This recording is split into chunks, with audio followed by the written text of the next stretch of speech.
IMF এর যে সকল শর্ত ছিল প্রতিটা শর্তে অগ্রগতি আছে, কিন্তু তারা যে নির্দিষ্ট টার্গেট কোনো কোনো শর্তে আমরা সেই টার্গেটটা এখনো পুরোপুরি অ্যাচিভ করতে পারিনি।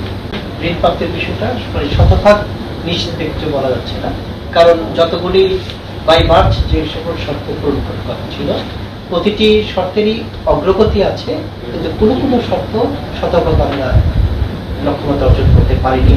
এগুলি সবই যে বাংলাদেশ ব্যাংকের ইস্যু কিছু তা না, কিছু কিছু রাষ্ট্রীয় ইস্যু আছে, যেমন ট্যাক্স জিডিপির ইস্যুটা, ওগুলো এখন আবার আইএমএফ এর পদ্ধতি ইয়েতে হবে।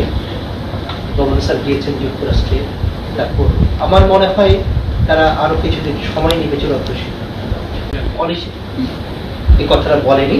তারা আমাদের কাছ থেকে তথ্য নিয়েছে, তারা নিজেদের মতো করে এটা রিভিউ করবে, অ্যানালাইসিস করবে, এবং তারা যদি দেখে যে নির্দিষ্ট সময়ের মধ্যে শতভাগ অর্জিত না হলেও অর্জনের দিকে ধাবিত হচ্ছে, তবে অবশ্যই তারা পজিটিভ সিদ্ধান্ত নিবে বলে আমরা আশা করি। তারা আরো কিছুটা রিভিউ করতে চাচ্ছে, মানে আমাদের হাতে কিন্তু এখনো 2 মাসের অধিক সময় আছে।